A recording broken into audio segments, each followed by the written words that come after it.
ஓம் நம சிவாய. முருகனின் வடநாட்டு அவதாரம் என்ற தலைப்பில் மகாபெரிவா அருளிய உரையின் தொடர்ச்சி. சங்கர பகவத்பாதர் புத்த மதத்தை விரட்டினார் என்று நீங்கள் சரித்திர புஸ்தகத்தில் படித்திருக்கிறீர்கள். இது தப்பு, ரொம்பவும் மிகை என்று அவர் பெயரை வைத்து கொண்டிருக்கிற நானே சொல்கிறேன். ஆச்சாரிய பாஷ்யங்களை பார்த்தவர்கள் ஒப்புக்கொள்வார்கள். அதிலே பௌத்த மத கண்டனம் ரொம்பவும் குறைச்சல்தான். பௌத்தர்களை ஏற்கனவே குமாரல பட்டர் அடக்கிவிட்டார். ஆச்சாரியால் அதிகம் கண்டனம் செய்தது வைதிகத்தையே சேர்ந்த இந்த கர்ம மீமாம்சகர்களையும் இன்னொரு வைதிக மதமான சாங்கியத்தையும்தான். அவருடைய பாஷ்யங்களில் பார்த்தால் இவற்றில் 100 பங்குதான் பௌத்த மத கண்டனம் இருக்கும். இதென்ன சுவாமிகள் இப்படி சொல்கிறார் என்று உங்களுக்கு தோன்றலாம்.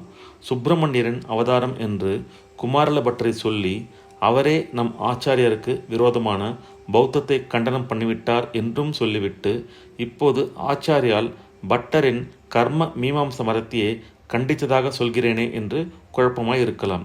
அப்படியானால் ஆச்சாரியாலின் மதத்துக்கு வேத கர்மானுஷ்டமே இல்லாத பௌத்தம் விரோதமா, கர்மானுஷ்டம் மட்டுமே உள்ள மீமாம்சை விரோதமா என்று கேட்பீர்கள்.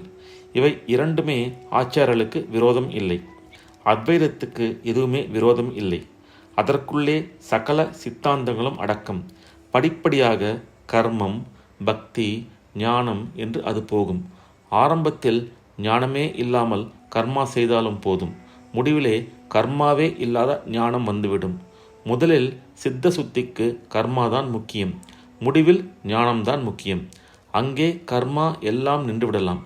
இவற்றின் ஒரு படி லட்சியம் மட்டும் என்று நிற்கிற போதுதான் அவற்றிடம் சண்டைக்கு போக வேண்டும் என்று நம் ஆச்சாரியால் நினைத்து வாதம் கண்டனம் செய்தார். அல்லது எந்த படி எந்த நிலையில் வருவது என்கிற தெளிவு இல்லாமல் அதை எல்லோருக்கும் பொதுவாக்கினால் அப்போது அதை வேத நிராகரணம் செய்தார்.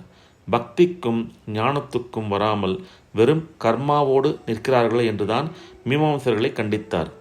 பரம ஞானத்தை துளிக்கூட அனுபவத்தில் கொண்டு வர முடியாத சாமானிய ஜனங்களுக்கெல்லாம் மாயை, சூன்யம், நிர்வாணம் என்று உபதேசம் பண்ணிக்கொண்டு லோகக்ஷேமத்துக்காக அவர்கள் அனுசரிக்க வேண்டிய வேத கர்மங்களை புறக்கணிக்க வைக்கிறதே என்பதால் பௌத்தத்தோடு சண்டைக்கு போனார். பௌத்தம் எப்போதும் ஆரம்ப நிலையில் கூட கர்மா வேண்டாம் என்றதாலேயே அதை ஆச்சாரியால் நிராகரணம் செய்தார். எப்போதும் கர்மாதான், முடிகிற நிலையில் கூட ஞானம் வேண்டாம் என்றதால் பூர்வ மீமாம்சையை நிராகரித்தார். அவை இரண்டும் தங்கள் மட்டத்தை, லெவலை அறியாதபோது சண்டை போட்டார். ஆனால் அவற்றை ஒவ்வொரு மட்டத்தில் தன்னிலேயே கொண்டதுதான் அத்வைத்தம். இதில் பௌத்தர்களுடன் இவர் போட வேண்டிய வாதப்போரை பெரும்பாலும் குமாரல பட்டரை போட்டு அவர்களை நிராகரணம் செய்துவிட்டார்.